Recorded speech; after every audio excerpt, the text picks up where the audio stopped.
Welcome, everybody. Welcome to Saturday Movie Night. It is yours truly, Dave McRae here, this Saturday, January the 25th, 2020. And welcome to my patrons who are joining me in the chat room. For those of you that are joining after the fact, Saturday Movie Night is a level number 2 and 3 on my Patreon exclusive only in terms of the live feed. Once the live feed and the broadcast is done, it goes right up onto my channel for everybody to watch and enjoy.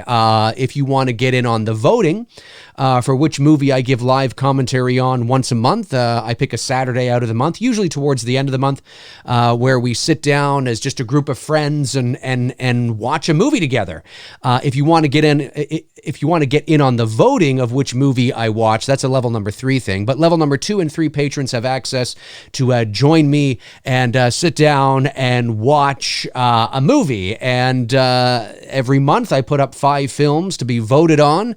And today, or this week I should say, this month, it was the original Pet Sematary from 1989. Not the remake from last year. The original from 1989, which is arguably the better one anyway, although there's not much of an argument to be made there, I'm sure. Who do we got in the chat room now? We've got Tabitha Short is here, Frank Riker is here, Jason Nike is here. I thought I saw somebody else make their way in here. Let me see. No, I guess that's all the people that are yapping. No doubt some more people will make their way into the room before we're done here. So I've got the movie all set up. I'm going to press play on it, and then we can watch the movie together. Now, for those of you that are joining after the fact, this is not a director's commentary. It's not like I'm going to walk you through all the fine details and nuances of the production. This is just friends sitting down, watching a movie, and sometimes I haven't even seen the movie in years and years and years, and I do that deliberately because I like things being spontaneous. Sometimes I'll know the movie really well, like the back of my hand, and I'll be able to give all this juicy kind of, food for thought information that might pique your interest that you didn't know about the movie that we're watching. And then sometimes I'm like, geez, I forget this movie, man. Let's just watch this together. And 9 times out of 10, it's the chat room. It's you guys in the chat room or in the comment section below watching after the fact that maybe have watched the movie a little more than I have and might be able to give even some insight into about certain things about the movie. And that's what this is really all about. Friends sitting down, watching movies, and it's just fun. So, so if you're expecting a hardcore, intense director's commentary, I can do that with some movies, but some movies I can't. So you just gotta kind of temper your expectations a bit. Okay, so let's get started. I have the movie. Well, let me switch angles here. Ooh, there we go. More of an intimate environment today. I set the lighting a little kind of dim, so it's a little more intimate and relaxed. Why not, right? Change it up a little bit. Tabitha Short says, I haven't seen this movie in over 15 years. Wow. I saw it probably about, I'd say within the last couple years. Maybe 2 years ago, I think I watched it. Jason Nike says, Dave, we got the same sweater on. We do. Amazing. You see? That's what I'm talking about. Frank Riker says, haven't seen the remake, though. I really have no interest. Neither do I. I haven't seen the remake, and I really couldn't care less about it. So where I have the movie here is I have it set up at the on the screen. It says Paramount Pictures Presents, and I have it paused there. Paramount Pictures presents, and it's paused there. Joanna from Canada has made it. Welcome, Joanna. Great to see you in here as well. So if you are tuning in after the fact, or as we move along, of course, if people want to know where I am, you just let me know, and I'll let you know where I am. But yeah, that's where I am right now. Okay, let me turn the volume down here a little bit. All right, here we go, guys. In 5, 4, 3, 2, and 1. All right, Paramount Pictures presents a Richard P. Rubenstein production, Pet Sematary. Incredible. Now, did you guys know that George A. Romero was originally attached to do this movie? But he had to back out because I think he was directing Monkey Shines, and he had to back out. But yeah, George A. Romero, the zombie man himself. This is one of the better Stephen King adaptations. I don't think that Pet Sematary is great, but I do know it's a fan favorite, and I think out of this, because Stephen King movies tend to be hit and miss. Oh, there's a skunk. Aw. Stephen King movies tend to be hit and miss. So I would say that this is one of the better Stephen King movies. And I think that's why people tend to gravitate towards it, you know, and the whole concept, you know, as well as losing your child in such a horrific way and then being so desperate in wanting to bring him back that you, of course, bury him in the Pet Sematary. I mean, Jason Dyke says, I voted for Cujo, but this is a great movie. Yeah, I was kind of pulling for Cujo too. I was, come on, Cujo, come on. But nope, Pet Sematary won. Good old Pet Sematary, ladies and germs. I was saying to my patrons this morning, for those of you watching after the fact, if I had thought ahead of time, but of course I had no way of knowing that Pet Sematary was going to win, because it was neck and neck there right up until I think the last like 10 hours or something, and it pulled ahead of Cujo. But if I was on the ball, I would have reached out to Miko Hughes and asked if he wanted to come on and do this with me, because that would have been a lot of fun. But next time, maybe I'll put another one of his movies up and reach out to him and see if he has any interest in doing that. He'd probably be down for it if he was available.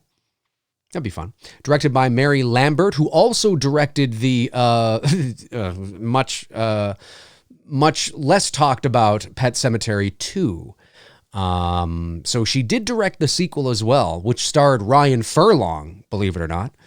There's a name you don't hear much about too often anymore. This is creepy. I love the creepiness of the Pet Sematary there, the area, the ominous sort of lonely, you know, it's great. And then of course you see the truck on the road, foreshadowing things to come. The old country house there. It's beautiful. Beautiful location. This was actually shot in Maine, which of course is where I believe that's where the story takes place in the book as well. And Stephen King I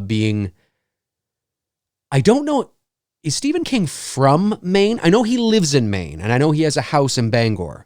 I've actually been to his house, not to his house, but actually, funny story. In 1996, I went to Maine because at that time, my dad was married to a woman that was my stepmother, and her daughter was getting married to an American, and they lived in Maine. And so I naturally was invited to the wedding.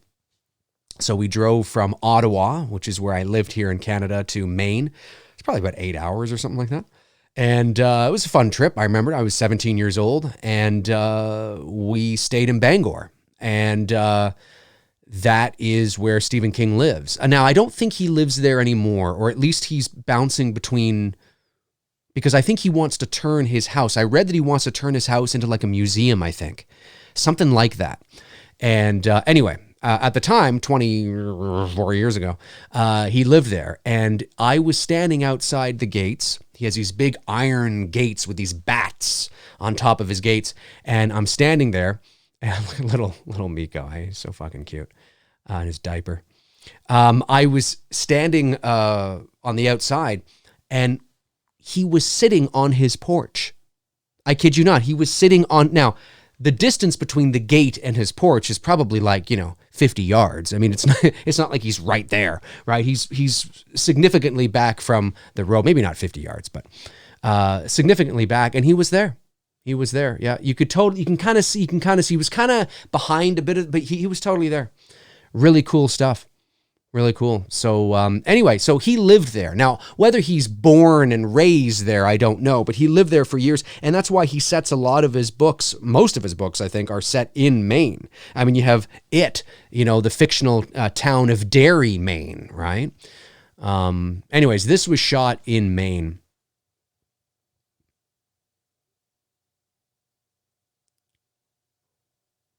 Herman Munster.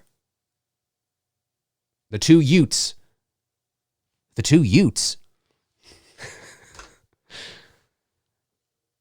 Yeah, this was, and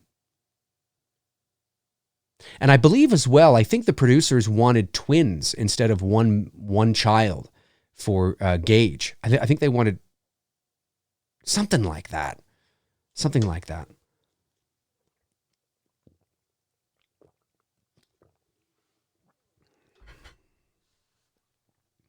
I love that. I just love that look of just this path, which by all accounts is beautiful. You have nice green grass on either side, this path, but it leads into the woods. It just leads into the darkness. It's like, where does it go? What's back there? What kind of mysteries are lurking in the woods? It's the contrast, right, of this beautiful, nice path, beautiful sunny day, this green little patches of field beside it. And then there's just this woods there. I really like that. I've always really liked that a lot.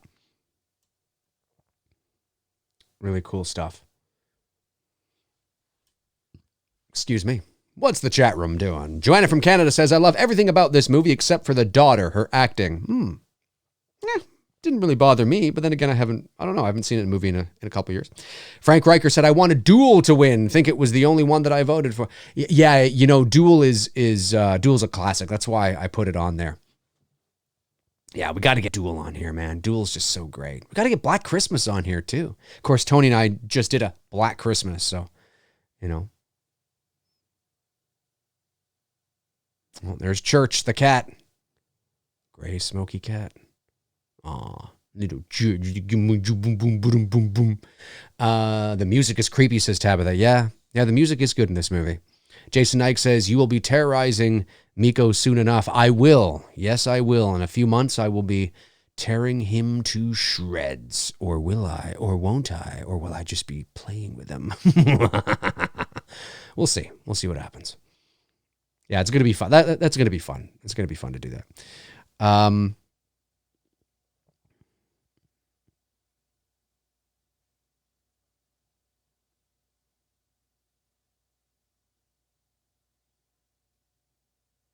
All those trucks foreshadowing what's eventually to come. Pretty cool stuff. Mr. Gambini. Sometimes dead is better. It's not better. Sometimes dead is not better. It's better. Or butter. Butter. Damn it. Jason Dyke says this movie taps into a lot of parents' worst fear. Oh, absolutely. I mean, it's still to this day, that scene when little Gage gets, hit by the truck. Spoiler alert. The movie's 31 years old. It's still to this day it's the idea, because it's not like you see it happen. Right? You just see the truck barreling down, right? And there's that great shot. I don't know how they did it.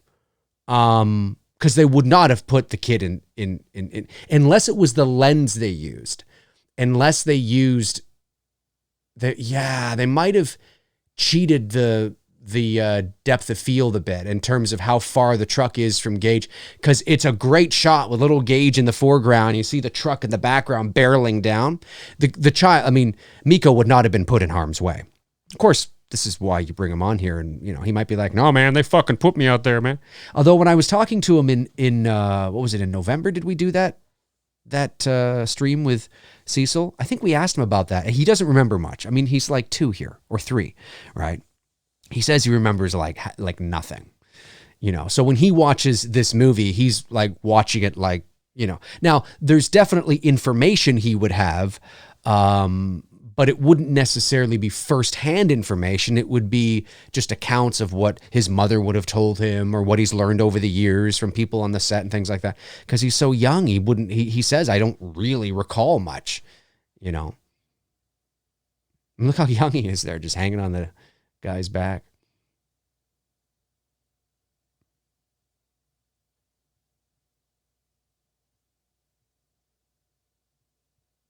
It's misspelled. Ooh, I like that. It's misspelled.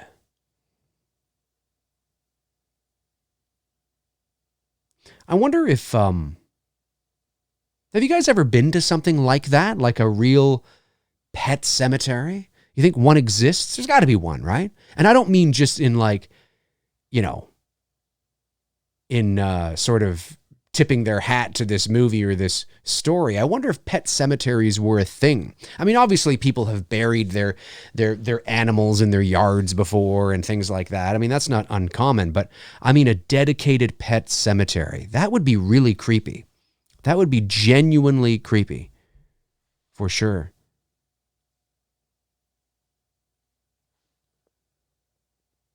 Sometimes that is better. Jason Knight says, Dave, do you know the script Peter Jackson wrote for Nightmare 6? They went with Freddy's Dead instead. I don't. I heard something about that, but I'm not familiar with the story or what that was about. I'd have to look it up.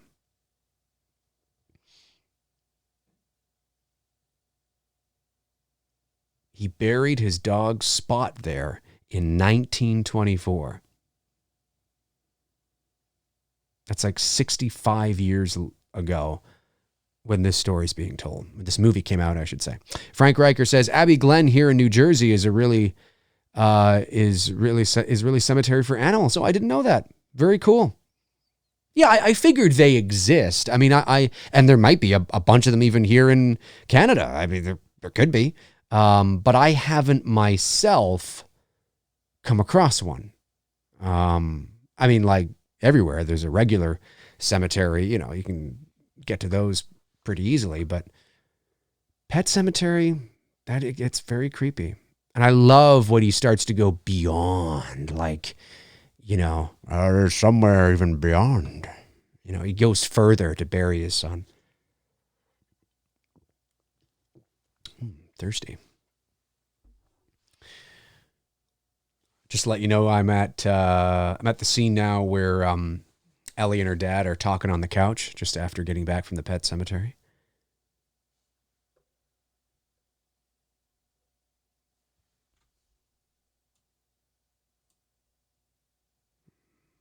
Well, that's what happens, little bitch.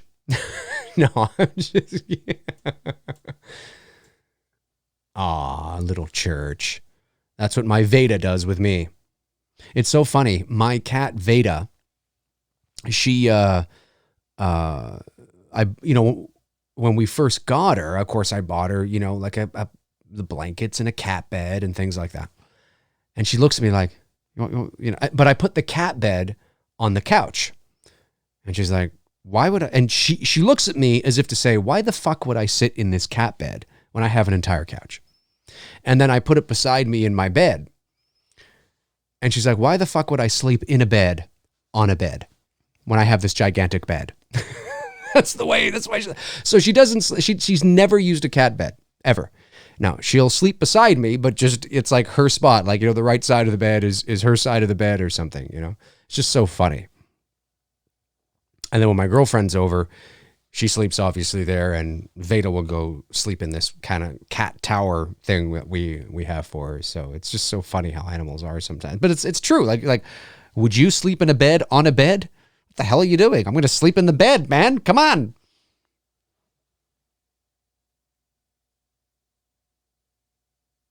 No, you shouldn't have promised. You should not have promised. You son of a bitch. You son of a bitch. You lying sack of crap. Jason Dyke says, Freddy has become an old man and powerless in the dream world. Kids take sleeping pills to go back and pick on Freddy. Oh, I have heard about that. That was Peter Jackson. I didn't know that. I mean, you know, the concept sounds interesting. Might have bookended it a bit better, maybe. Sounds interesting. Joanna from Canada says, hey, Dave, if something happened to Veda, would you bury her in the pet cemetery to bring her back? Well, thankfully, she's only 6 and she's an indoor cat, so hopefully that's years away. I would... No, I wouldn't. I couldn't do that. Veda is so sweet and so cute and so social and friendly, and she'd come back as evil Veda. No, you got to move on. Life goes on. I always remember when I first watched this movie, this little helper here that's getting the laundry out of the back of the car. I always remember thinking that because they set her up as kind of this weird character, that she was going to play more of a significant role, and she doesn't really at all. So I just remember thinking that. Tabitha Short says, you and your girlfriend don't live together, Dave? I assumed you did. No, we don't, actually. No, we have our own places. We like our own space that way.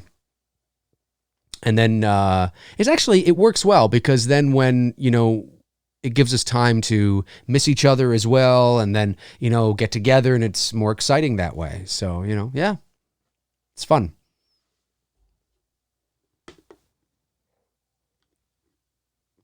Oh, this scene here. Yeah, the scene here where what's-his-face is hit by I always remember thinking this was done so well. The effects and just the way everybody is screaming and they're, bringing him up, and he just looks so like, oh, it's creepy. And then he dies and he can't save him.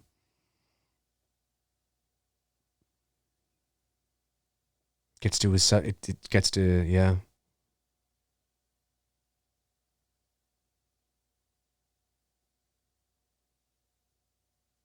Yeah, it's so well done. That's so well done. Jason Nike says, Cecil has some damn good ideas for Nightmare on Elm Street. He does, man. He knows his shit when it comes to Elm Street.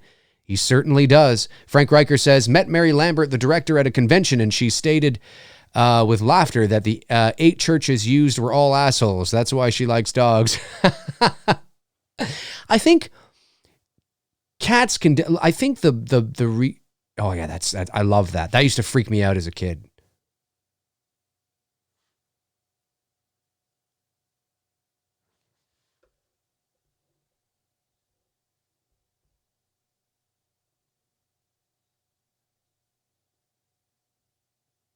Now, do you think what... Oh, fuck, I keep forgetting his name. The kid that's injured.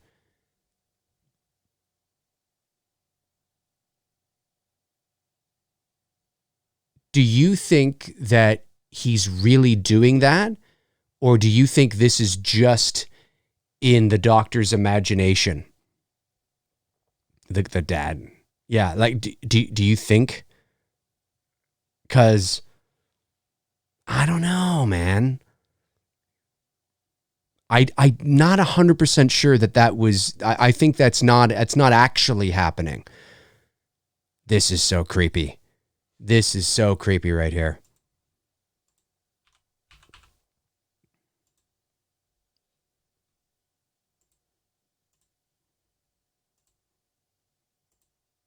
Yeah, that's creepy.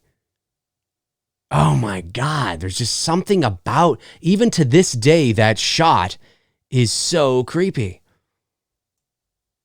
The way he's just standing at the doorway, and then all of a sudden he's right beside the bed, which is coming here. Wait for it. Oh, I remember as a kid being genuinely freaked out by that. Genuinely freaked out by that. Yep, 100%. I was going to say that I think dogs are pack animals, you see, and dogs are, it's not that, I mean, listen, can there be standoffish, snobby cats? Sure, but there can be dogs as well. I think people tend to try to treat cats as if they were dogs, and they look for the same signals that a dog gives you from a cat. And when you actually understand cats, and you actually understand that they communicate, and it's a different species, right? It's not a cat is not going to show you love in the same ways, similar ways.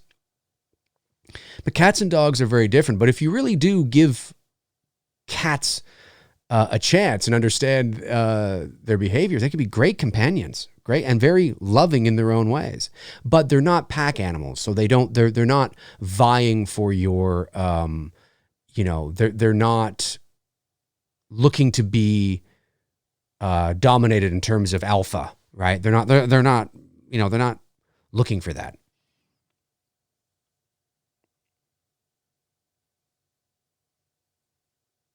Yeah, it's a great shot with the smoke and the fog, and how he's leading him to the cemetery.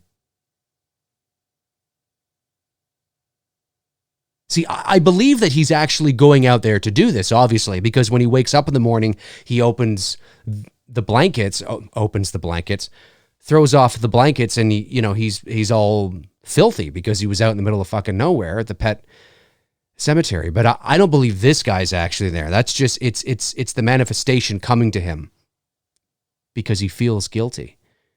Well, one of the reasons.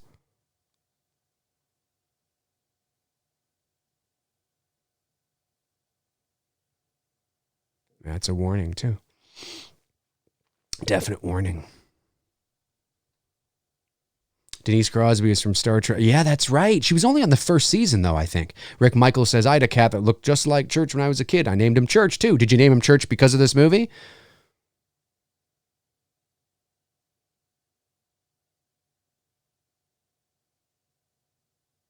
Yeah, he feels it's the guilt.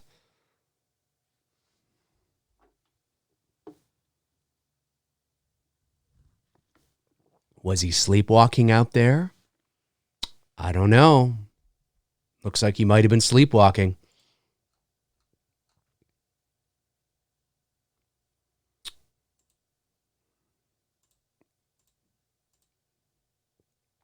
Looks like he might have been sleepwalking.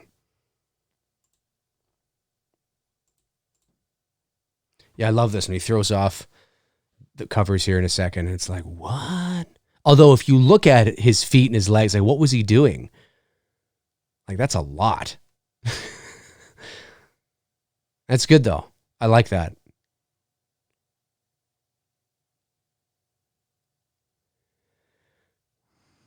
It's crazy, man. It's crazy. Yes, I love this movie as a kid, says Rick. Awesome. Joanna from Canada says, what does he feel guilty about? Well, I think he feels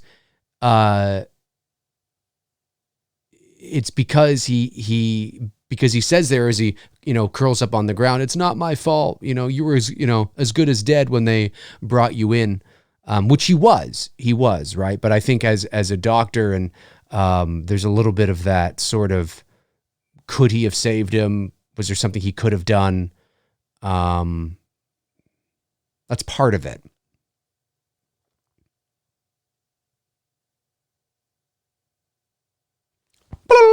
Beam me up, Captain. Joanna from Canada says the dad played Elvis in a TV movie, I think. I don't know if that's true, but I could totally see that a little bit. Whenever I see this guy, I think of Pet Sematary. What else has he done that is of any prominence? What else has he done that's, like real sort of, I can't think of anything. I know there's a couple things, though. It's definitely a couple of things. But yeah, seeing a George A. Romero version of this movie would have been interesting. That would have been interesting. Rick Michael says, Fred, is it Fred Gwynn? Fred Gwynn? I always get that name mixed up with somebody else. Was awesome. Wish he did more movies. Yeah, well, he obviously his time was long before this. Obviously he was, Herman Munster on the Munsters. He was obviously in My Cousin Vinny and this movie and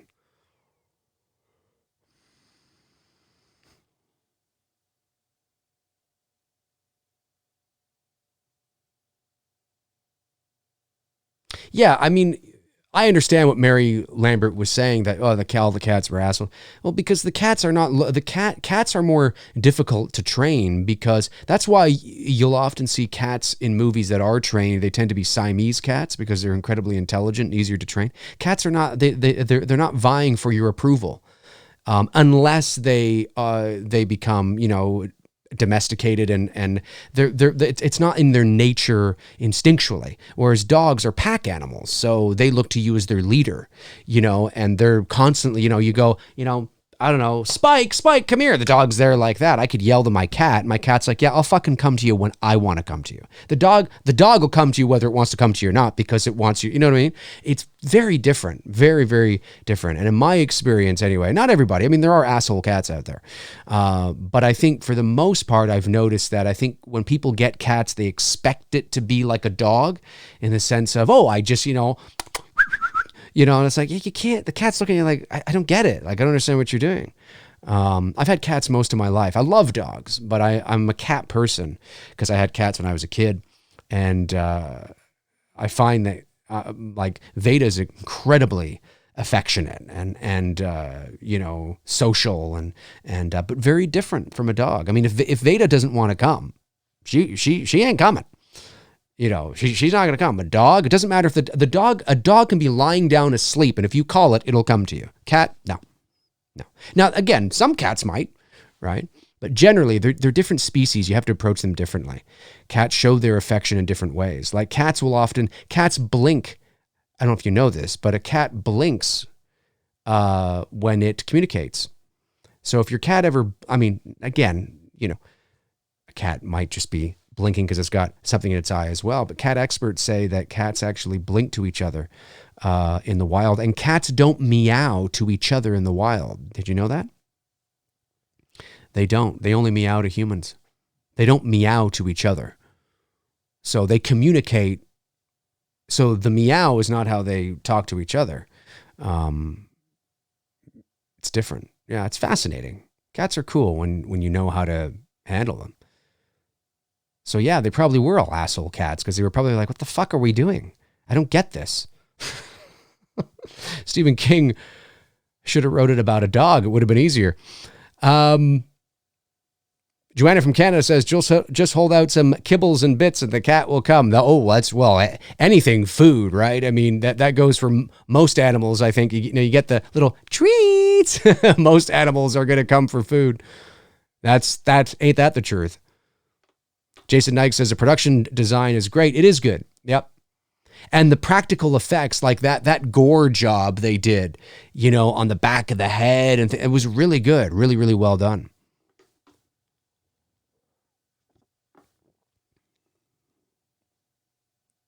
He shouldn't have done it.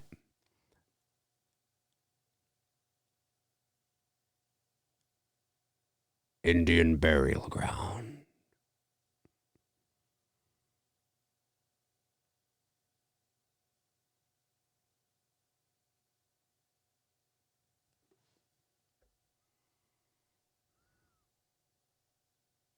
I said, why, Judd?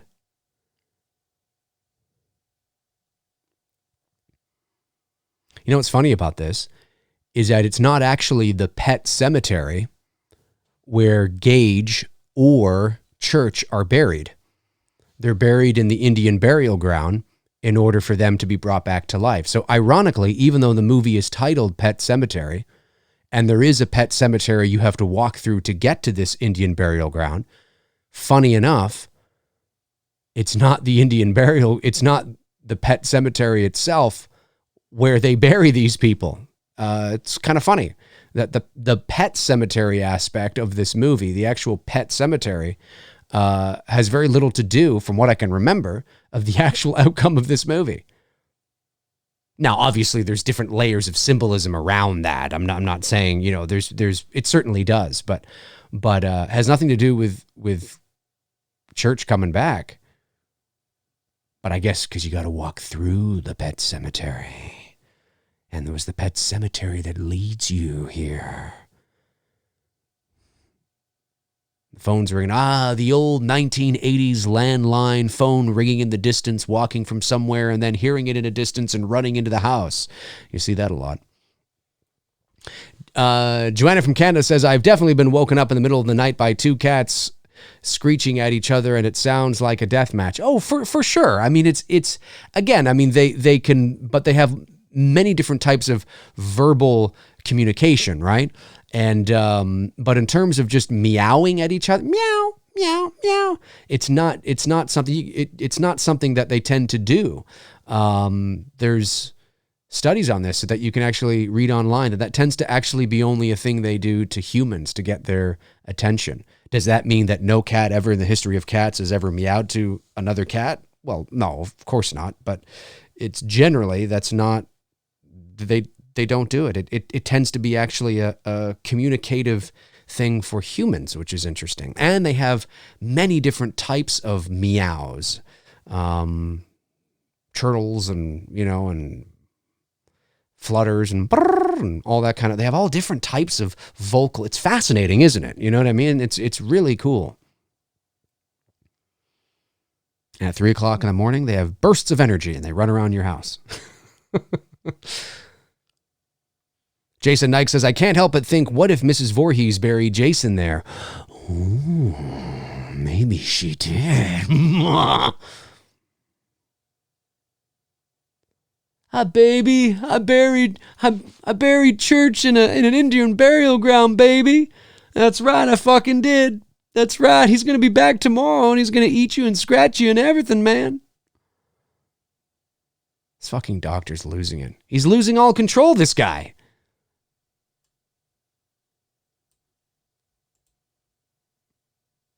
I'm not kissing your fucking cat goodnight. He says that. Can you imagine he says that?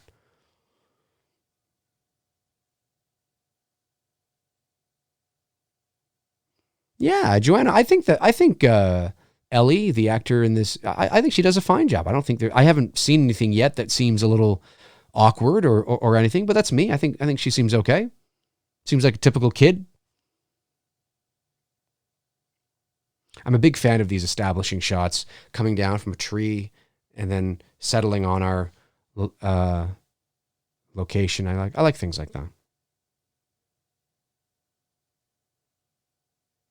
He doesn't even really look like he's raking. I would have had him more like raking into a pile.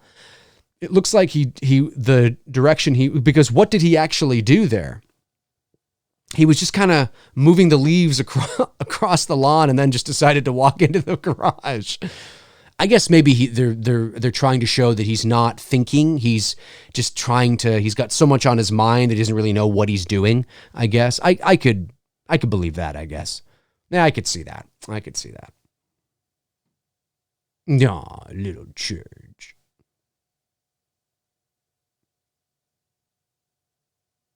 No, that's right. Coming for some food.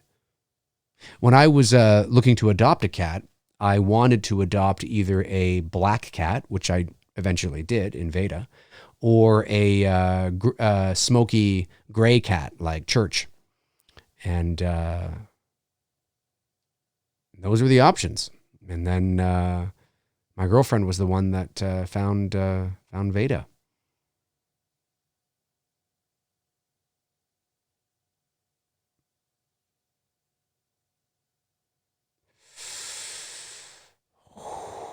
You got sliced.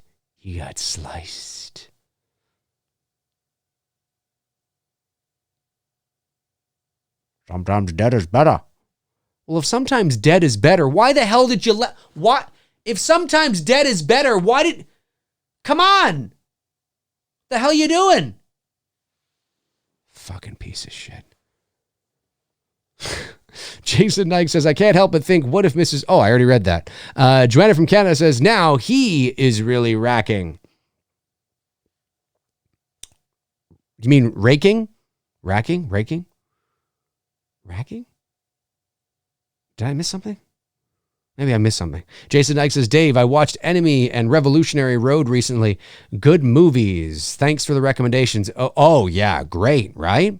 Yeah. Enemy, if you guys have not seen Enemy with Jake Gyllenhaal, it's a great psychological thriller. Watch that. That was shot up here in Toronto. And Revolutionary Road, oh yeah. If you guys haven't seen that, that's a 2008 drama with Leonardo DiCaprio and Kate Winslet, and Michael Shannon, I think, is in that. Kathy Bates. That's probably one of the best performances I've ever seen out of DiCaprio and Winslet. They're just powerful. I'd love to see those two on screen together again, and that kind of an intensity. They're just amazing. They're electric to me. One of my favorite movies. I could totally believe that that's an older or a younger Fred Gwynne, whatever his name is, the last name is. I could totally believe that. Frank Riker says, what would happen if you buried a goldfish? How would it kill you? Ooh. It would sprout legs, Frank. It would sprout legs, and it would grow to 5 times its size, and it would be walking down the path going...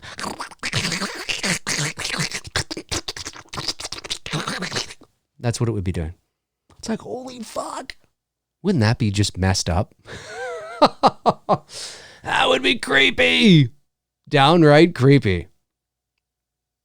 Ah, yes, the old I'm going to take a bath. The old I'm taking off my shirt to take a bath. And then we'll watch the water. Or something's about to happen here. I forget now actually what happens here. Guys don't take baths. I mean, we do. We do from time to time. I don't know why he's taking a bath, though. I forget what happens here.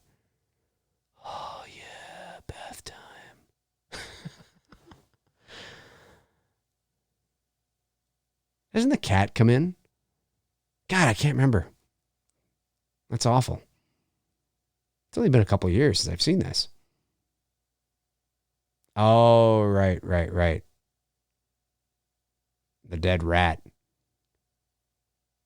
That's right. The cat. I love how they have the eyes of the cat sort of glowing a bit.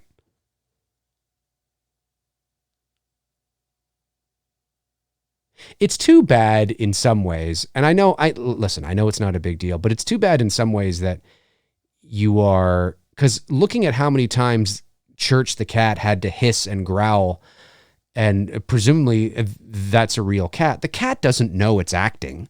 The cat doesn't know that, it's going, okay, I guess they would have, I assume, done something to upset the cat, to get the cat to hiss. So no wonder the cats were fucking assholes. I mean, come on. That's almost, again, I wasn't there on the production, obviously, so I don't know what sort of tricks they did to obtain those performances from the cat. But when a cat hisses, it feels threatened and it's upset. The cat doesn't know it's acting. The cat doesn't know that it's going to be okay. So yeah, if there were 8 cats there and they all had to take turns hissing and growling and looking pissed off, and you had to do something to antagonize it to make it do that, and then, okay, roll, shoot it, and action, Yeah, I can understand. I can understand why those cats would have been fucking pissed off. So, Mary Lambert, if you're watching, you're not, obviously, but if this ever gets to you, I don't blame the cats. Come on.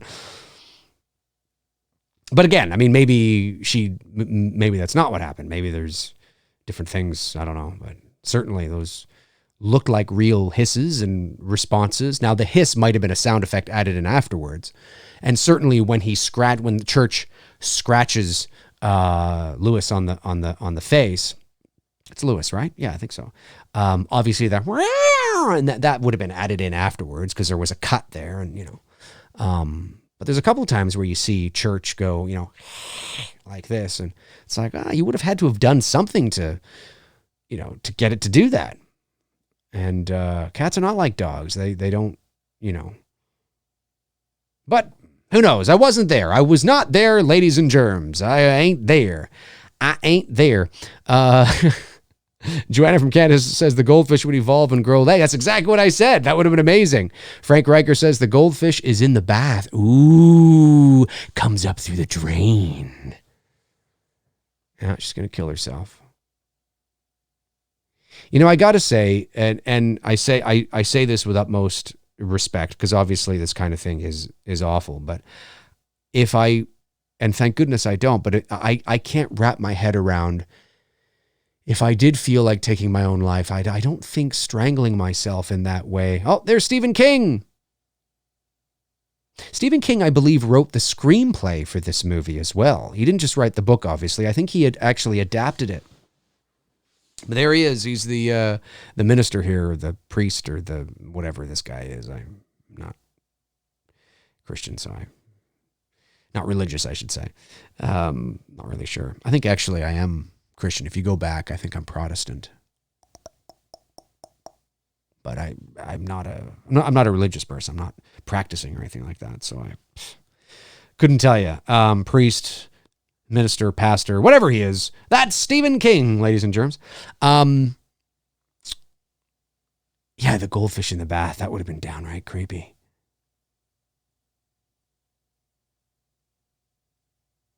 You don't know what the fuck.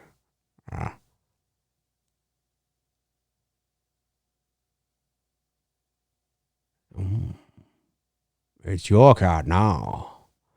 It's your card now.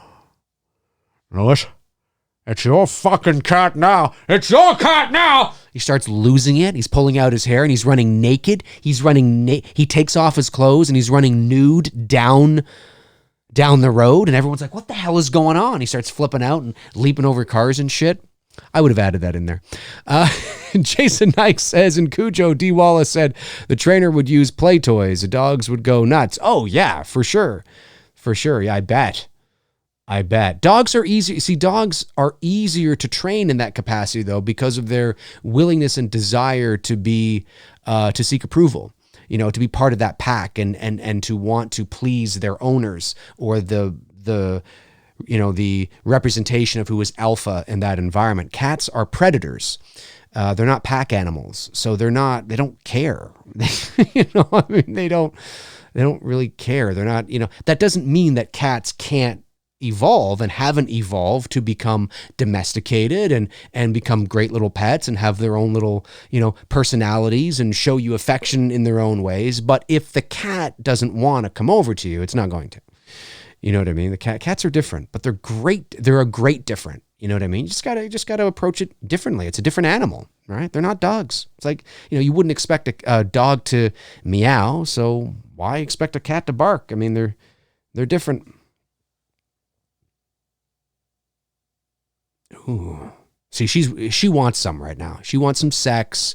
She's ready for it. But he's like, nah.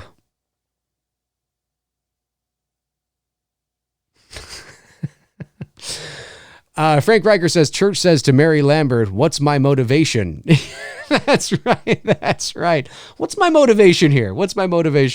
Tabitha Short says, Dave, you must be watching a different version than me. I'm just now seeing Stephen King on the screen. Oh, that's weird. Huh, we started at the same time. I'm at the point now where she's telling the story about Zelda. Rachel's telling the story about Zelda, and there's a flashback, and we're watching Rachel feed Zelda. Is everybody at that point, or am I?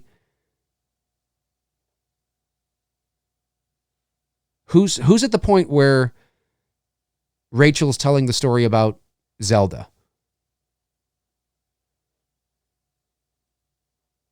Weird.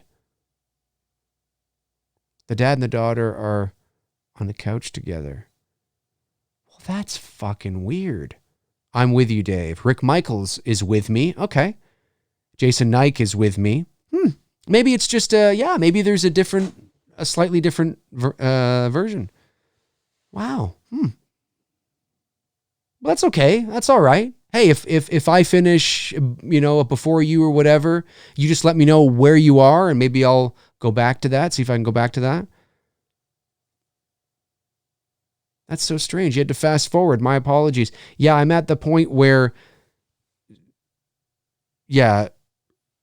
Rachel's telling the flashback of Zelda. I'm with Tabitha, but I fast forwarded. Oh, okay. That's so strange because we started at the same point.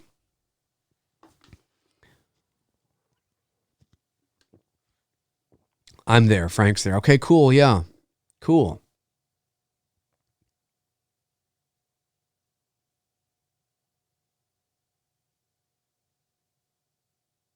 She didn't like her. She didn't like her.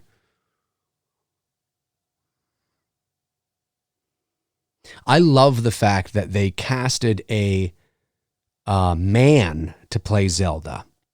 I thought that was brilliant because they were going to cast a female, naturally. But the fact that they cast a man with strong bone, with strong, like a strong jaw and a bold features, really helped the uncanny valley of this, oh my God, like this is a woman, you know? Really cool, like really smart, creative decision on Mary Lambert's part. I think that was her. I think that credit goes to her. Excuse me. There's another foreshadowing that truck, that damn truck. They foreshadow that eventuality a lot in this movie. They do. Like, they totally do. It's coming up here in a second. I'm at the point now where the truck is I'm at the point where the truck driver's in the car. He's kind of a chunky guy, and he's like, boom, boom, boom, boom, boom. And then it's showing the house here, and we're panning over to see the kite. Gage and Lewis Lewis is flying the kite. They're all kind of having a picnic. That's where I am right now. Gage is walking over to see, they don't even they're no longer even foreshadowing this. They're basically telling you it's happening. Yeah, this is brutal. This is still to this day, this shot is still crazy. It's still because listen, I'm not a parent. I don't have any kids, but I mean, I'm sure, you know, all of you that have kids, I'm sure it can be like, oh my God, like, can you imagine, you know, I wouldn't even have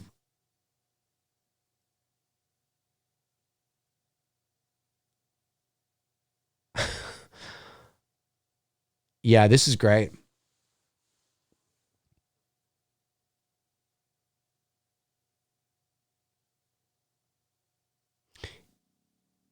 You wouldn't turn, although I will say you probably wouldn't turn your back on your 3-year-old that long.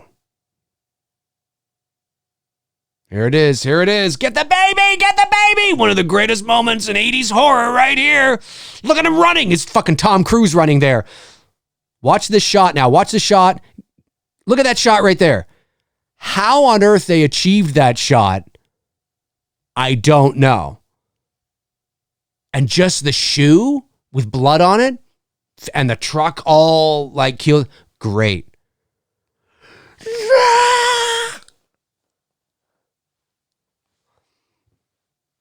He did a good job. He did a good job. Like, you could certainly feel it. But what's funny about that is that just that one shot. I'm going to try and get that shot of little Gage in the foreground and the truck in the background just barreling down. Now, it looks like the film is sped up.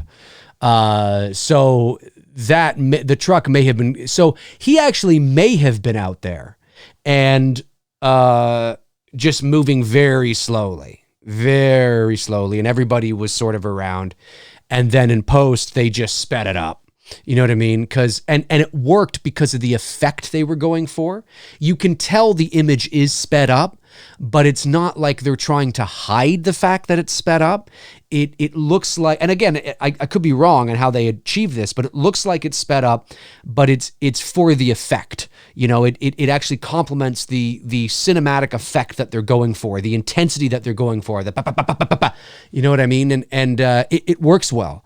So on seeing it just now, my first thought is that the truck and little Miko are probably in the shot together. The truck is way up the road and the truck is moving, but at 5 miles an hour or something like that, just to capture it in motion. And maybe it moved, yeah. And then they just sped it up, that's how I would have achieved it. And in 1989, that probably is how they achieved it. I'll have to ask Miko if I think of it when I see him again. I'll ask him if he has any knowledge on how they achieved that. Or if you see Mary Lambert at a con, you can always ask her. It's great stuff. Frank Riker says, what's with Stephen King and kids? Huh. Well, I think, I think you could say the same thing about Spielberg too. I think some writers and filmmakers have a very strong, they like to be able to tap into the childhood innocence and that growing up, coming of age, thing. And some people are really good at being able to, even though they're adults, they can still tap into that coming of age, childlike innocence. And if they're really good at it, it can be something pretty special on screen. Why would you get into such...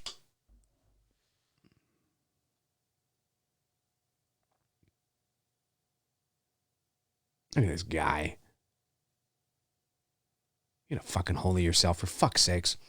Rick Michael says, still hard to watch that part when the little boy gets killed. Yep. Yeah, it's pretty intense. Pretty intense indeed. Jason Nike says, that's why Freddy is so scary. He's a child killer. I don't think that's why he's so scary. I get what you're saying, Jason. I wouldn't necessarily say that's why, but I would say that because I don't think the average person thinks about that when they watch the movie, but I think when you dive into the psychology of Freddy and then you understand sort of, oh, that's now he was never really, the child molester part kind of came out later. He wasn't a molester in the first sequel or the first film. He was just a child killer. But even if you're just but you see, here's the thing. Just talking about Freddy for a second. You don't have to say that Freddy is a child molester. You don't have to say that. You can just say that Freddy is a child killer. And that in and of itself brings up questions. Why just kids? Right? So if you want there to be a little bit of doubt that maybe Freddy has a little bit of to him, you just have to say he's a child killer. You don't have to say that you don't have to outrightly say it, because just saying he's a child killer is really weird. So I think they should have just left it at that. I wonder if that was a fake cat they just threw into frame. Why not? How on earth Rachel didn't hear that, I have no idea. But yeah, that's what I think. Because just say he's a child killer. Yeah, but he's a child molester. You don't have to say that, man. You don't have to. He's a child killer. That should bring up all sorts of questions anyway. And then you never reveal. You just let the audience fill in the blanks. Well, that's weird. The fuck does that? Why just kids? I mean, killing is wrong anyway, but why just kids? And then you let the audience kind of go, rather than just spelling it out, right? That'd actually make a good video. Maybe I should do that. I've been doing a lot of live. Obviously, that's the direction I'm going. But like I said, I still, from time to time, will upload a pre-recorded video. Maybe I'll do that. We'll see. Of course, there's not really much to talk about in that, but a little bit of, interesting anecdotal stuff, right? Jason Nike says, Wes Craven just thought, what is the worst crime on earth? Hurting a child. It's true. Right. Exactly. And then you just leave it at that, because there's so many things under that umbrella.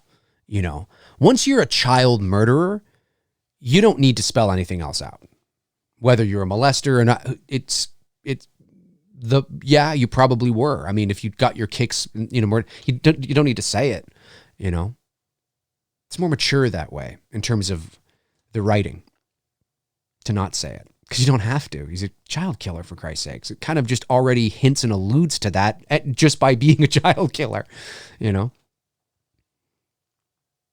I think this is the "sometimes dead is better" speech. You're a local boy. I love his voice. Tablet Short says, oh my God, I cried like a baby at the death scene. Oh, Oh, with him being hurt. Yeah. Is that where you are now, Tabitha? Did you fast forward or did you remain where you were? It's okay. It's okay if you did. Totally cool. Just curious if you're just getting to there now. It's brutal though, isn't it? Isn't that crazy? It's crazy stuff, man. Ah, there it is. Sometimes dead is better.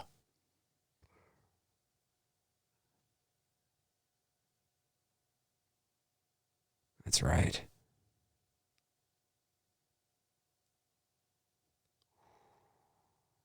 Yeah. No, I didn't fast forward. The husband and wife are in bed. Okay, cool. Cool. That's okay. No worries. That's so strange though. Like we started at the same point and I'm watching. I just rented it from, cause I don't have it digitally. I have it on Blu-ray, but I rented it from YouTube. So I don't know why it should be the same movie. I wonder if there's I don't know, something weird with the...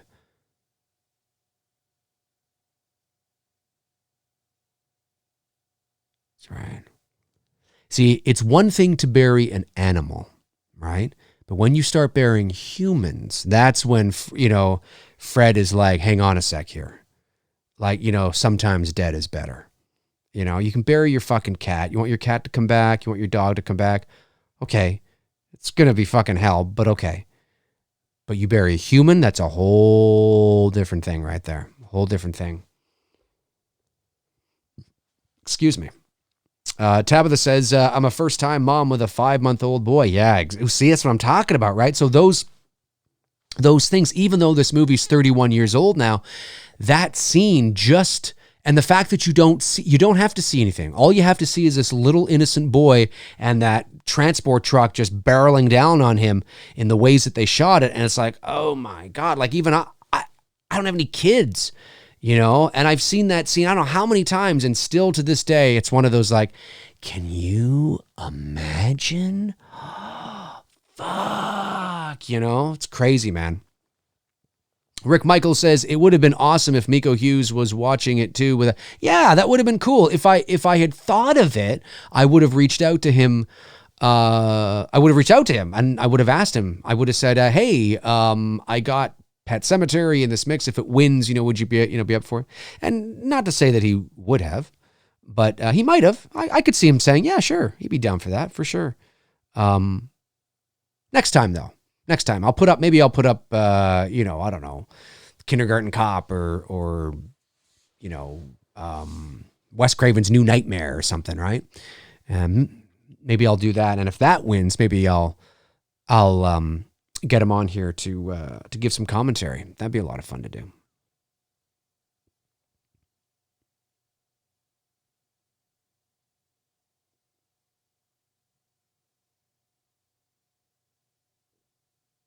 Where do I know this guy from? The bald guy there. Damn, I forget where I think it's Three's Company. I know that was completely unexpected and from out of left field, but I actually think it's Three's Company. I think that's where I know him from. Is Three's Company.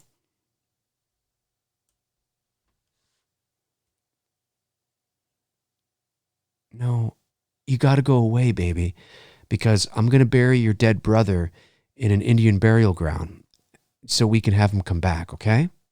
That's essentially what's going on here. Jason Dyke says, Dave, you should do a show of how to revive the slasher genre with new stories and characters. Why not a killer with no mask and who hides in plain sight, who could be anybody? Yeah, I could do that. Yeah, that's interesting. Yeah, that might be kind of fun to do. Yeah. I'll put that sort of in the potential list there, Jason. Frank Riker says, I believe the reason why that scene is so hard to watch is because it's something that could happen to a child, not like a child being kidnapped by aliens. Oh, 100%. It's that simple sort of, and it's the juxtaposition between the horrific events and something sweet that's happening. I mean, how many times, in a summer, are you out with your family and your friends and maybe you're having a picnic or you're at the park and you're kicking a soccer ball around or you're flying a kite or whatever, and you are close to some roads, but you're far enough away that it's so, and parents will know this, and Tabitha will, know this too, if she doesn't already. I mean, eventually there's going to be something where, you'll take your eyes off Austin for like 2 seconds, and then all of a sudden he's got a pen in his hand, and you're like, oh my goodness, how did you get that pen in your hand? And all that kind of stuff. They're so fast, they're so fast, and so many things can happen so quickly, that, it's presented as such a realistic sort of take on that kind of a scene. You're absolutely right, Frank. I mean, how many times you hear horrible stories about parents with their kids at the park, and they take their eyes off their kid for like 5 seconds, and all of a sudden their kid's gone. It's like, what the fuck? Like, how? Like, I just was looking in my purse, or I just was looking at my phone for like 2 seconds, and it's crazy, man. It's absolutely a parent's worst nightmare. Either a child going missing literally right in front of their eyes, or something like that, So yeah, it's completely understandable. Tabitha Short says, the old man friend reminds me of Tim Taylor's neighbor from the TV show Tool. You mean Home Improvement? Yes. Yeah. Wilson. Yeah, kind of. Yeah, they're not, it's not the same actor, but kind of. I think the actor that played Wilson on Home Improvement, I think he's dead now too. Fred Gwynn, whatever, Gwynn. Fuck it.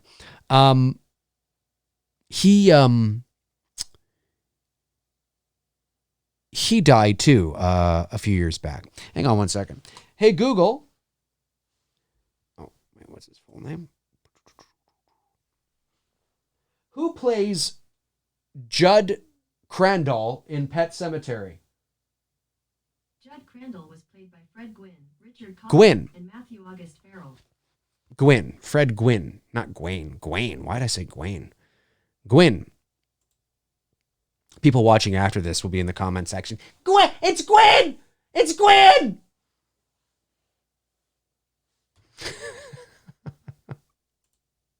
Dave! I have an opportunity to correct you. Dave!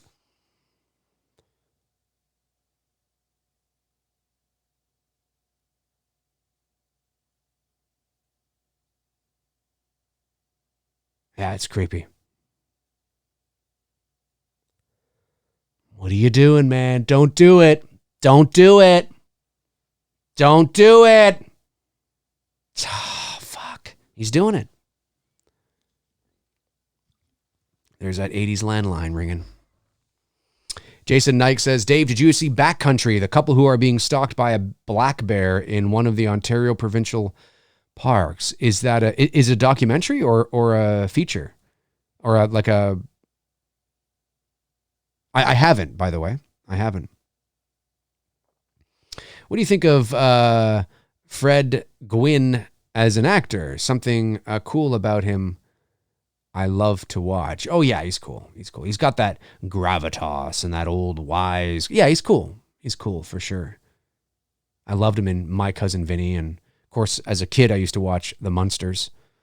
Used to come on in the afternoon, I think after Leave It to Beaver or something. There was a whole lineup of old shows like Leave It to Beaver, The Addams Family, Happy Days, The Munsters. This is like, oh God, 30-something years ago when TV was a thing. And they were old shows then, but they were still running. Very cool.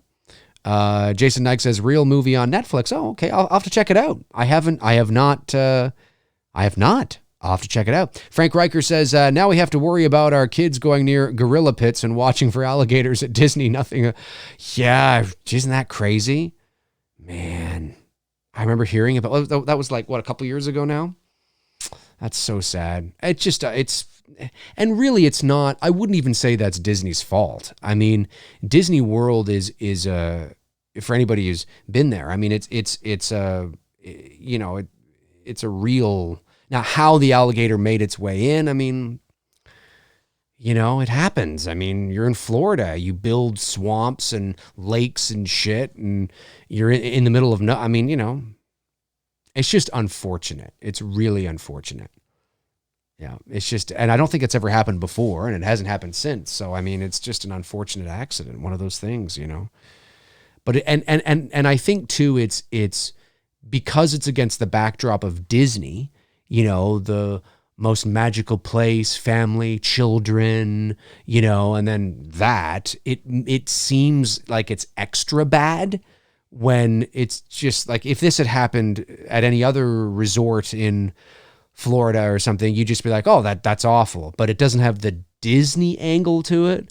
So you'd be like, oh my God, that's awful. But then it's accented and sort of stamped with, it happened at Disney World, where, you know, it's that you're supposed to, you know, be safe from harm, and it's love and light and flowers and rainbows. You know, it just, yeah, it's ironic, I guess, is what I'm trying to say. So yeah, that just accents how awful that was. You're absolutely right. Jason Dyke says the girl from Rookie Blue is in it. I don't know who that girl is, but I'll probably recognize her when I see it. Maybe I'll check it out tonight.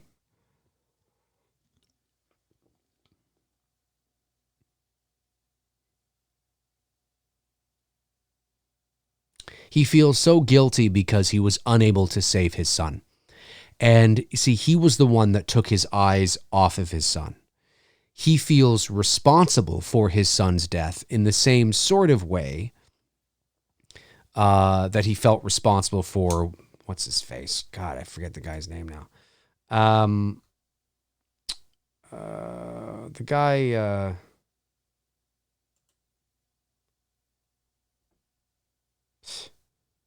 Is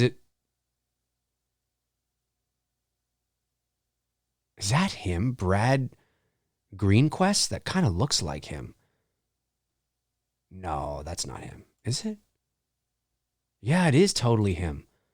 Brad Greenquist. Wow. Yeah, that's him. Okay, that's the actor's name that plays where am I here? That plays Victor. Yeah, he feels guilty for that too, but you accent it on top of, you know, Gage dying. There's a real sense. He feels it's more about his son now, right? And he figures, wow, I mean, if I can actually bring him back, you know, but you can't do that. But that's essentially why he's attempting to do it. He feels so guilty. He's desperate, despite the fact that, yeah, and he knows this. I mean, Fred warned him and said, listen, you know, essentially saying burying animals is one thing, but if you're going to bury a human, like, he's not going to come back, you know, or he's not going to come back, you know, in the same way. I mean, this is not good. It ain't good, man. Rick Michael says, what is up with the weird painting? Who is that supposed to be? Oh, what painting is that? I must have been clicked on another window. If you see it again, Rick, let me know. I said your name like Rick. If you see it again, Rick. I said it really harshly. Rick. Powerful Rick. It's a good name, Rick. I like it. It's the K. Rick. It's good. It's a good name. Solid. Strong name.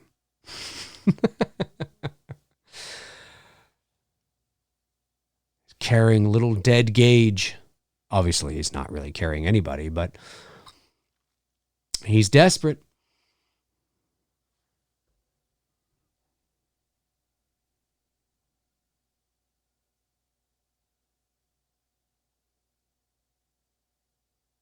Yeah, I like that. I like that shot.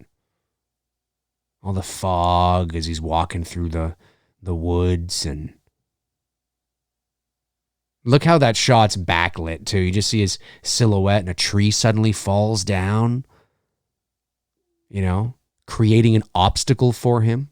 These are warnings to him. Stop. Don't do this.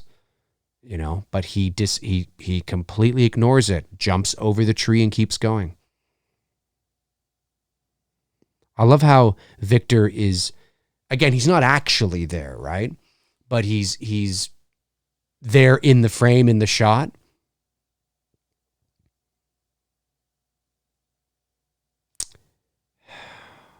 Don't do it, man. Don't fucking do it, you son of a bitch. Joanna from Canada says, I just read that the most difficult thing to get the cat to do is eat the pork chop, coming up soon. Oh, interesting.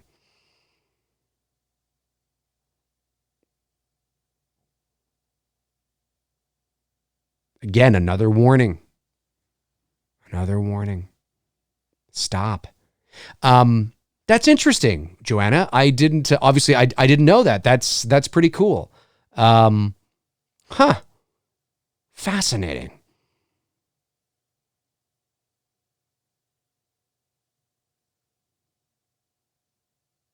It's so sad too. I mean, because you definitely, when you look at it from a certain point of view, I mean, it's about a grief. I mean, there's more to it than this, but the reason he's doing it is, like I said, he's this grieving father who feels so guilty and is so desperate that he's willing to overlook the fact that it's not even going to be his son.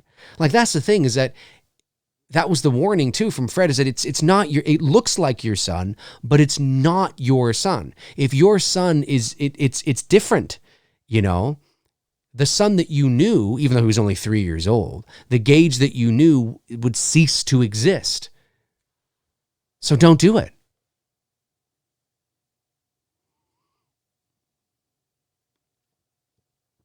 Maybe they should do a Zelda spin-off movie. Now that would be fucked up. I'm totally kidding. Zelda's not interesting enough to do an entire movie about. But if it was today, if this movie, well, hey, there was a remake released last year. If Pet Sematary 2019 had been wildly successful, made like $150 million at the box office or something, you bet and everybody loves Zelda. I don't even know what Zelda looked like in the remake. I think she's in the trailer, isn't she? Anyway, you bet your ass it'd be like, hey, maybe we can do a fucking spin-off of Zelda. All right, let's do Zelda. It's like, fuck, no, let's not. There's good old church. Man. Feeling a little tired. I think it's because I was up late last night.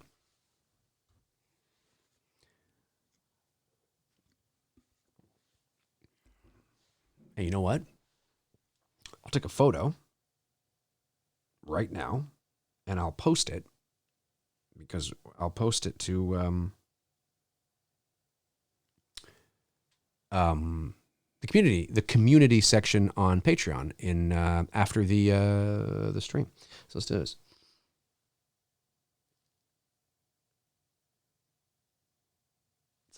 It's a little dark. I might have to brighten that up a little bit. Let's see that. Is it a little dark? It's not bad. It's not bad. Maybe I'll take another one. See if I can take another one here.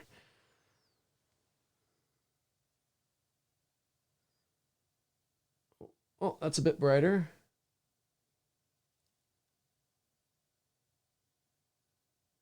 Oh, wait. Let's get up there. There we go.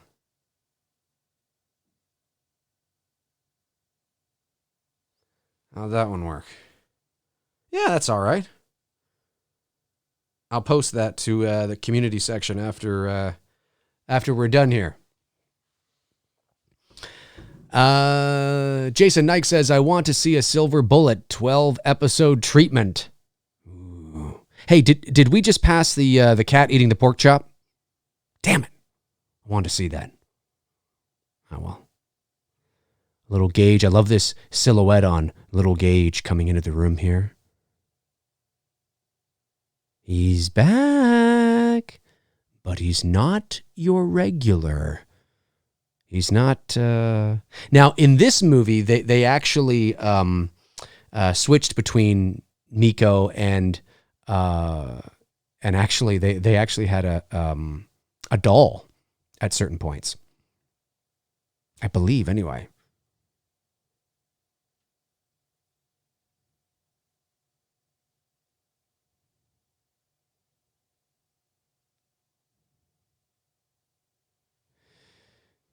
Frank Riker says, how was Gage not obliterated by the truck? That's some pretty good mortician job. That's a good point, too. You would have, I mean, again, it's just a movie, right? But yeah, I mean, if the grill of the truck had hit him head on at that speed, his head would have exploded. 100%. Like, there'd be nothing left of the child. There'd be nothing left. I mean, you wouldn't even, yeah, there'd be nothing left. I mean, if the truck hit you or I at that speed and we hit the front of that grill, there'd be nothing left of us. So, I mean, come on. But maybe it didn't. Maybe Gage bent over and it skinned the top of him, but his legs got smushed or something. I don't know. Maybe it's not as bad as we think. Who knows? Jason Dyke says, that would be cool, Joanna. Oh, what did Joanna say? Dave, I would love to have time. Dave, I missed this one. Sorry, Joanna. Dave, I would love to one time have a movie night where the choices are movies you have surprisingly never seen. Experience Jurassic. Jurassic World. That's true. I haven't, but you watch for the first time with us. That's not a bad idea. That's a really good idea. I should do that. Maybe I'll do that next month. We'll see. I like that idea though. I do. Because Jurassic World is one I've yet to see. So that's cool. Yeah.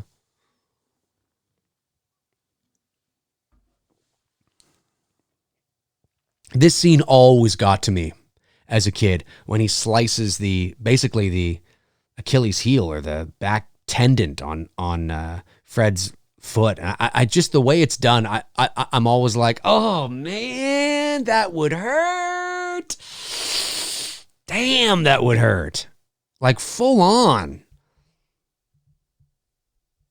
And he does it with a scalpel, and it's just the way the effects were. It's because it's all practical, obviously, and it's just like, it just looks real. You know what I mean? I mean, you know. Yeah, this is brutal. Here it comes. It's coming.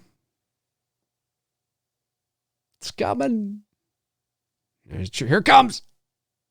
There's the doll. That's the doll's hand. Oh, man.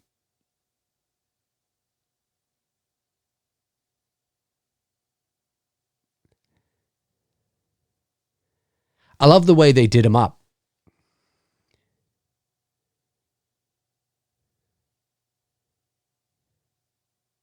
Oh, you're right across his face, too.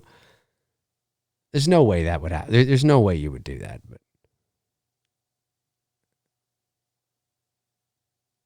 that's great.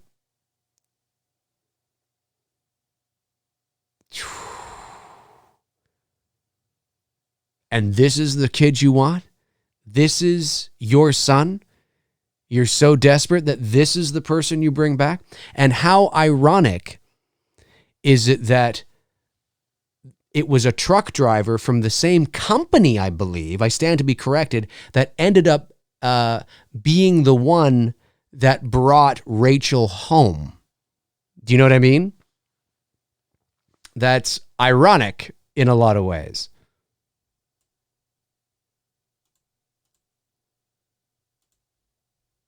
Where am I here? Where's the movie? There we go. It's ironic.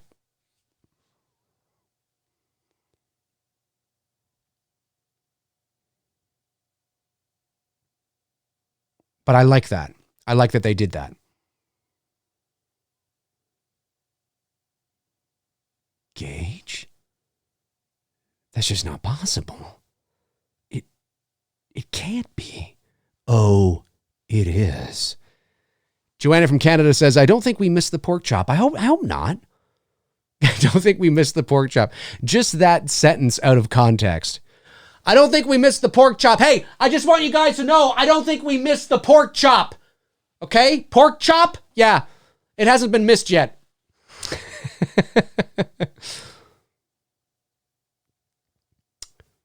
Judd. Creepy cinematography here. I like it. Creepy old house. I wonder if this was a set. If the interiors here were a set, because they may have been a set. It might have been a set. It looks like it could be a set. 100%. It's a good set, though. It's well-dressed. It's a well-dressed set.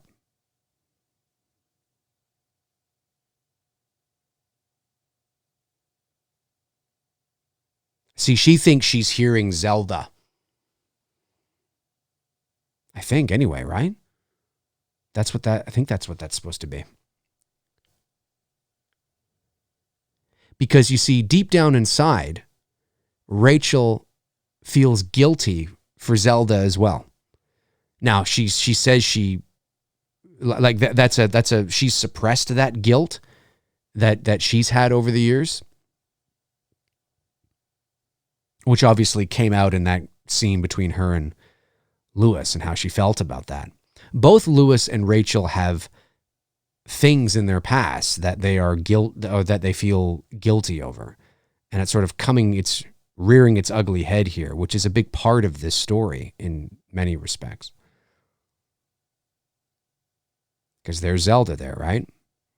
And now Zelda's not actually there, right? But again, it's the manifestation. Again, it's that guilt that she has suppressed, rearing its ugly head. It's facing their past, facing that again, which is great. And who does it turn out to actually be? Gage, right? But she saw Zelda at first. It's like, what the fuck? And that wouldn't have made it any better, right? If you walk into a room and you're like, Zelda? What? No. And then you look and it's like, Gage, like, you think that would relieve her, but in some ways like that, how are you alive? That's impossible, right? Tabitha Short says, time to put my son Austin to bed, guys. If you're done when I come back, have a good night, everyone. Good night, Tabitha. Thanks for tuning in. Thanks for your support. It's always great to see you, and it's good to know that Austin is doing well. That's the most important thing, right? So thanks so much, Tabitha. If we're not here by the time you get back, have a great night. Have a great night.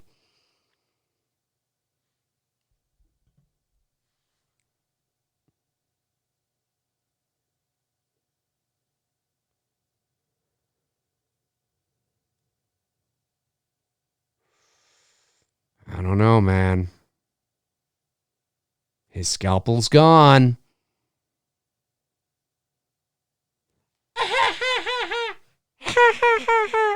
That's all you hear. That's pretty fucking creepy in itself.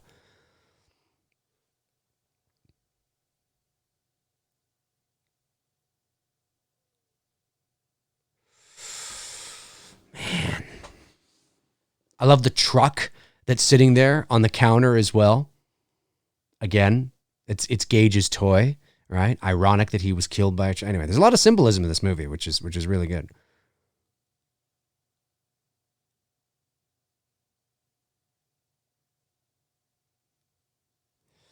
And now he's beginning to realize, oh shit, Gage is here.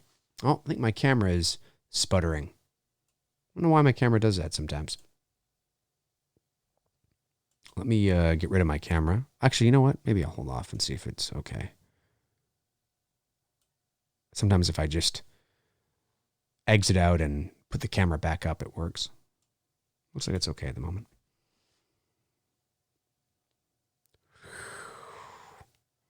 Can't talk to you right now, man. My 3-year-old son is back from the dead because I'm a terrible father. And I don't mean terrible father in the sense that he let his son die. He didn't.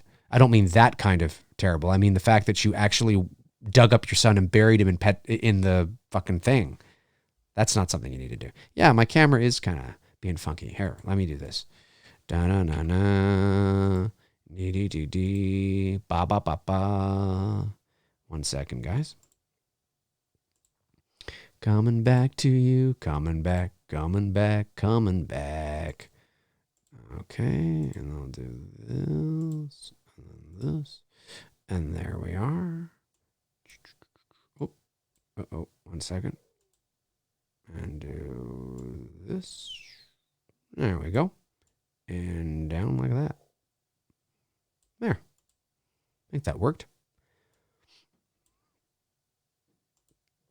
Sometimes that, for whatever reason, helps.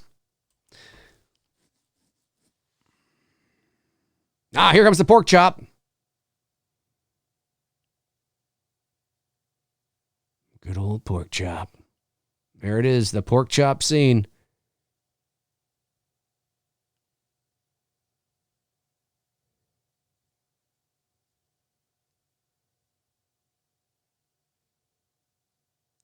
Look at the poor cat. It's all upset.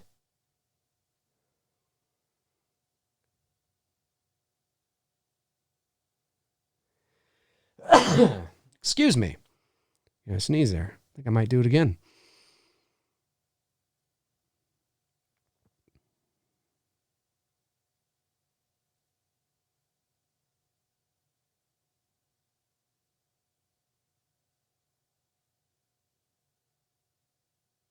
I wonder if that was done in slow motion. Now that obviously probably... Oh. I wonder how they handled the cats. I'd like to know how they handled the cats. Because they obviously would have had fake cats on set.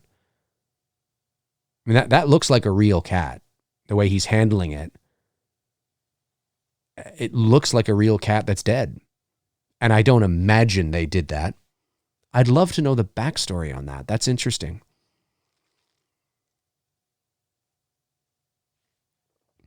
Let's see here. Pork chop coming up. Yep, we saw it. Frank Riker says, in the 2019 version, Church is Gage's father. It's stupid. The daughter come back. I remember your video, Dave, that it has to be Gage. Yeah, it has to be Gage. It's supposed to be Gage. I remember that video too. Good old Gage. Where am I? Where's the video? Here we are.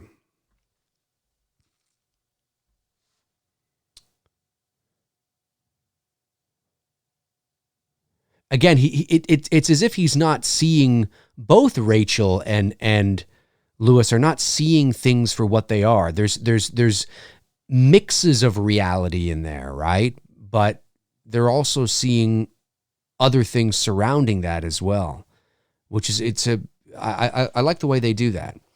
I like the way they handle that. She says, Joanna kind of says it looks like a steak to me. It does look like a steak. It doesn't look like a pork chop. Pork chops are not that they're not that thick, I don't think, and they're smaller. I think that did look like a steak. I agree. That did look like a steak. Frank Riker says, Dave, they actually had a vet on set to sedate some of the cats for shots. Really? Did they really? Huh. I did not know that. That's good to know.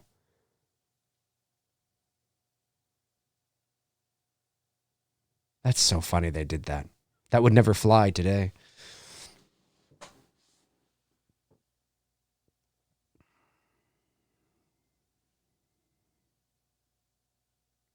But it makes sense, though, because of the kind of species a cat is. It's the only way that you could get the cat to do that. You can't get a cat to, again, there are some really intelligent cats out there that save babies on, YouTube and shit like that. It's not that they can't, but generally you can't train a cat generally, right? It's a different, not like a dog, right? And it's very, so to get cats to do certain things is very different than a dog. So it makes sense. I mean, I don't know if I agree with it, but it makes sense. I mean, if you want the cat to look dead, you're going to have to sedate it, right? A dog, you can say play dead. And if you know how to train a dog properly, I mean, it can do it.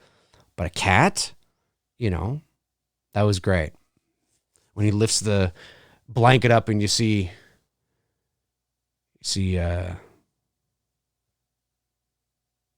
Judd all messed up. Of course, I've been calling him by his first name for some of this movie, or his real name in this movie too. I've been saying Fred when I meant Judd.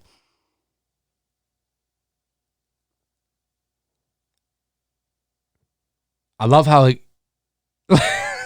that's very Chucky-like in some ways, right? He comes out of the very Chucky-like. That was cool. That was funny.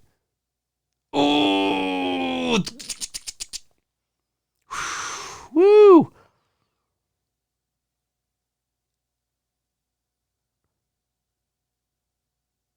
Yeah. I mean, in reality, the only way that this is believable is that if there is a supernatural force and at play here, because a 3-year-old would not be able to take a grown man. You know what I mean? I mean, he would just, so in order for it to be believable, you kind of have to have this supernatural element there. No, you have to sedate him, man. You got to kill him. It sucks, but this isn't your son. This is not your kid. This isn't your kid. You gotta let him go. It's not your kid. There it is. That's totally added in afterwards. Yep, they did crazy stuff. Joanna from Canada says, listen, I know that Gage is now evil, but he is still a 2-year-old. How is he killing everyone and hang up his mother up? Well, see, that's what that's what I was just talking about, right? You have to. I love that. I wonder if he actually fell there by accident. It looked like a real toddler fall. Like, your toddler's walking around and just kind of fell. I'd love to know how they achieved because it's believable. It's totally believable. As Rachel hangs there with one shoe on and one shoe off. It's very believable. Ah, yes. The old, I'm going to douse my entire house with gasoline and watch it burn. I've always wanted to do this. I don't mean actually go and burn somebody's house down. But I find it's just cool to think you can, just to watch it go. You douse an entire something and then you watch it go and it burns. And I don't know. There's something cool about that. Poor Miko was caught on fire there. Obviously, that's a doll.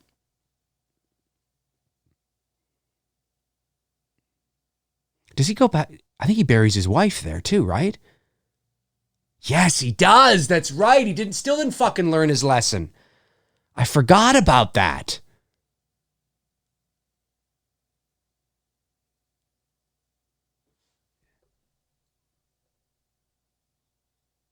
Exactly. Don't make it worse.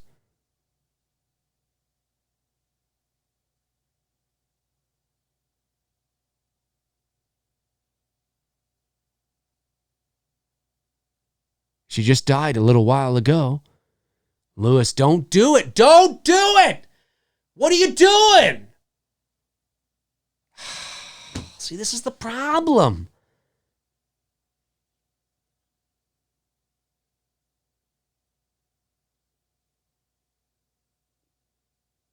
No, it ain't going to be okay, man.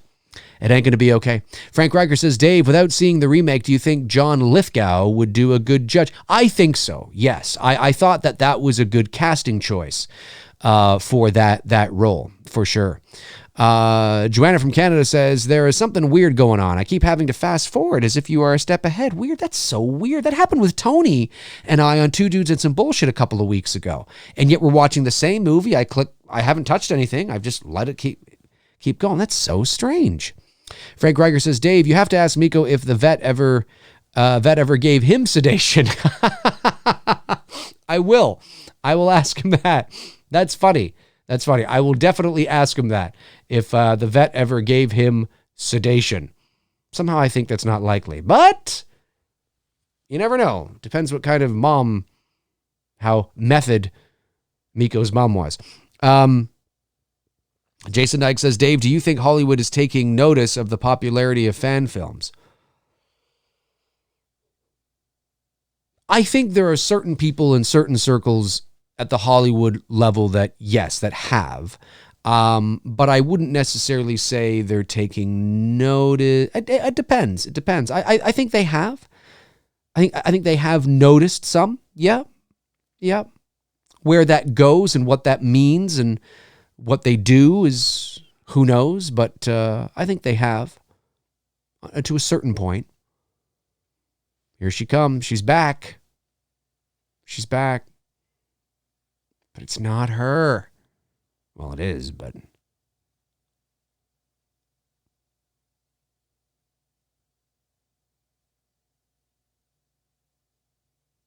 Look how she looks. I love that. I love how they make out with all that fucking grossness all over her face. So great. Great creative choice.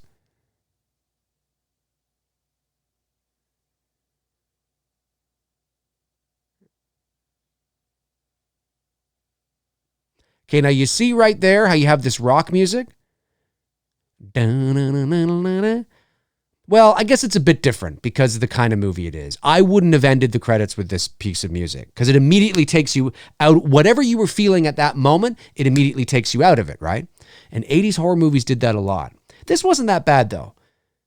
The transition wasn't that bad. I guess because of the cheekiness of the ending, maybe, kind of fits a little bit, maybe, I guess. Whereas if it was more of an ominous, serious ending, I might be a little like, what the fuck are you doing? But yeah, you'll never see me and any of my films, horror movies or anything I make with a rock track. Oh, unless it's like a comedy or something or an action or like unless it fits. But not a horror movie, I don't think. But yeah, crazy stuff. So my credits are rolling now. Like, I don't know if your credits are rolling now or what's going on there, but is your player on faster speed? No, it's on regular speed. Regular speed. I don't know. That's so weird. That's so weird. Frank Riker says, Dave, if Pet Sematary 2 was done right, would you have the daughter bury the father in the sequel? Oh, that's right, because the daughter is still out there. I have not seen Pet Sematary 2, the one with Ryan Furlong, directed by Mary Lambert as well. But that's interesting. That's interesting. Yeah, I'd explore that idea. Jason Ike says, I would give Vince DeSante $5 million and say, make me the best Friday movie ever. Ooh. Yeah, no, I don't mean in the sense that he couldn't do it. He probably could do it. Normally, studios don't... Look, I mean, it depends on the studio. I think where studios start to get a little worried is if it starts to impede in terms of production value and, Vincent DeSante's movie is good, but it's a short film. When I say short film, it's not short, but it's about 50 minutes long, which is still considered a short. It's not quite feature length. In some circles, it might be considered feature, but it's not really. And it was made for, I think, 30 or 40,000, maybe a bit more. If a fan film was to raise $5 million and starting to cast real known actors and things, that's where I think the studios would have a problem. Because then now you are, even though you're not, you are competing with them, directly with them. Even though you're not, you are. Fan films that are made for $50,000, $60,000, that are short films that air on, they're sort of, but I guarantee you they're watching. They're letting certain things go and they're watching. And who knows, when the rights situation gets all sorted out, it's entirely possible that once it's all said and done, somebody could turn to Vince and say, nope, you're done. You're not making this anymore. Or it could be the other way and say, dude, we love what you fucking done. Come work for us. That's entirely possible too. And I'm hoping that happens because Vince is such a sweet guy, really nice guy, really talented, really passionate about the Friday the 13th franchise and really, loves Jason and wants to see, Jason and Friday the 13th done justice and done right. And, I'd hate to see all the hard work that he's put into creating something for the fans, be stopped essentially. And same goes with, Cecil too, you know what I mean? When it comes to Elm Street. So, but yeah, I mean, it's, I don't know, man. I mean, but yeah, I think they do know that they exist. They do know that they're getting better and better in terms of production value. Look at some of the Star Wars fan films. Look, remarkable production value. And so they're definitely taking notice. But if we as fans and independent filmmakers believe that the threshold, I can tell you that the threshold does have a breaking point. And you're not going to be seeing, $10 million fan films without an issue, without there being an issue. Because then if Halloween Kills is being made for $10 million and I'm making a Halloween fan film for $10 million, now I'm competing with Blumhouse. You know what I mean? Now there's a problem here, right? So at the moment, yeah, not a big deal, right? But if I make a fan film for $10 million and make it a feature and it's arguably 10,000 times better, than what they did, there's an issue here. So, and they don't like that. And rightly so. It's their IP, it's their property. They own it. They can shut it down. They can shut it down if they want. They're letting the talented independent filmmakers have their fun, but I can guarantee you that the threshold is not infinity. There is a limit. They are aware of it. I'd be shocked if they weren't. And they're just going, okay, all right, sure, okay, yeah, they're kind of just turning away at the moment. But I don't believe you're going to see a 5 million, like a high-end fan film like that. Like even the Star Trek guys. A few years ago, 4 or 5 years ago, there was a Star Trek fan film that raised something like $1.3 million on Kickstarter or Indiegogo or something for their fan film. And that's when Paramount was like, whoa, wait a minute. And of course, fans are all, fucking bullshit and fucking this. And I get all that. I understand it. I do. But they own the rights. That is the law. And if they want to step in and say, hang on a sec, if you want to raise, $50,000 and make a Star Trek film, knock yourself out. But you can't be raising millions here. You know what I mean? And I get it. I understand. But who knows? I mean, maybe things are going to change, who knows? But it's a great opportunity as long as they're sort of turning away for a bit. It's a great opportunity for, It's Me, Billy, Dylan's new nightmare and things like that. I mean, it's a great opportunity for me as well. I mean, obviously, it's cool to be a part of something, a part of talented filmmakers that are in that position at that point, working hard, passionately for the art and the magic of filmmaking. What truly is the art of filmmaking? We don't have a studio breathing down our neck yet, and that's always fun, so yeah, it's crazy, man. Tabitha's back. Hey, Tabitha Shore, you had a baby right after I did. Did I already know that? Oh, somebody had a baby right after. Did Joanna have a baby? Somebody had a baby? Let me see here. Let me go back and read the conversation. Tabitha says, record timing tonight, putting Austin to sleep. The past week or 2 weeks, it takes me almost an hour. Tonight took 10 minutes. Winning. Cool. Jason Ike says he gave an update today on Never Hike in the Snow. Cool. Did he? I know he's in the middle of shooting 13 Fanboy, I think it is. If he's shooting Never Hike and I think he's supposed to be shooting Never Hike in the Snow soon, like February or March or something like that. And then, of course, he'll be coming to the new Nightmare set. Well, yeah, I guess it is. Dylan's new Nightmare. Have to specify that in May with all of us. So that'll be great to see him there, too. He's a really nice guy. I met him, obviously, in Los Angeles in November, and he's great. Really, really nice guy. Really knows his stuff.